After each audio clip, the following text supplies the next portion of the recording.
Dulu dia elu-elukan sebagai pendukung anti korupsi, kini justru dituding sebagai dalang pelemahan KPK. Benarkah Jokowi yang merusak revisi Undang-Undang KPK? Ini fakta. Saya ingat ketika saya bertemu dengan Presiden Jokowi di Istana Merdeka menjelang Mas Gibran dan Mas Bobi mau mencalonkan sebagai wali kota Solo dan wali kota Medan. Saya mengatakan kepada Pak Presiden Jokowi sekaligus untuk menguji keseriusan beliau di dalam mencalonkan anak dan menantunya. Pak Presiden, apakah betul Bapak mau mencalonkan Mas Gibran dan Mas Bobi sebagai wali kota? Loh, kenapa Pak Sekjen?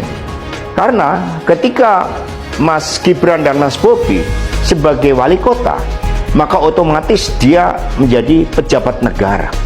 Dan ini akan sangat rawan terhadap berbagai bentuk gratifikasi, suap, dan berbagai tindakan korupsi lainnya. Presiden Jokowi sempat termenung saat itu.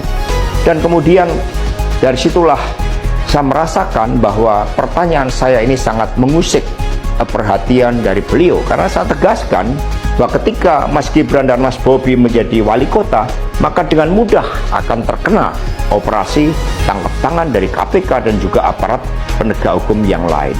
Maksud saya bertanya kepada Presiden Jokowi adalah untuk mengingatkan bahwa beliau sudah presiden. Buat apa kemudian anak-anaknya harus menjadi wali kota, dan itu mengandung suatu risiko-risiko politik, mengingat presiden juga berhadapan dengan begitu banyak pihak-pihak yang selalu mencoba berhadapan dengan Bapak Presiden. Tetapi beberapa saat kemudian saya menerima salah seorang menteri, dan beliau mengatakan kepada saya bahwa sudah mendapatkan arahan dari Presiden Jokowi untuk melakukan revisi Undang-Undang KPK. Saat itu dijelaskan berbagai pasal-pasal penting, misalnya bahwa pimpinan KPK tidak otomatis bertindak sebagai penyidik.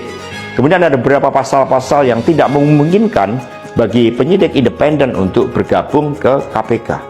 Berbagai revisi-revisi itu, karena ini adalah perintah dari Presiden, maka ya saya sarankan untuk bertemu dengan seluruh jajaran fraksi di DPR RI dan coba menggalang atas perintah dari Presiden. Nah, saat itu Pak Menteri yang menjadi kepercayaan dari Pak Jokowi ini menyampaikan bahwa kira-kira akan diperlukan dana sebesar 3 juta US dollar untuk menggolkan revisi Undang-Undang KPK. Dan mengapa berjalan mulus?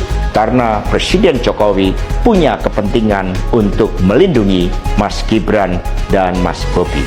Maka sejarah mencatat bahwa revisi Undang-Undang KPK ini dilaksanakan sebelum pelaksanaan pilkada serentak di mana Mas Gibran dan Mas Bobi berproses menjadi wali kota.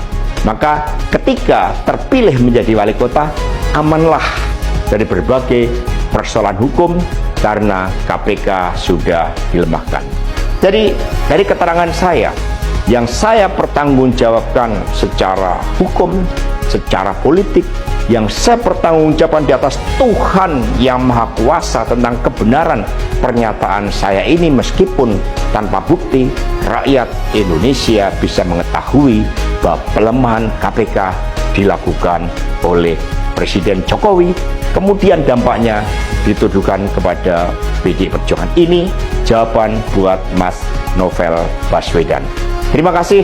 Tegakkan kebenaran. Satyam Eva Jayate. Merdeka!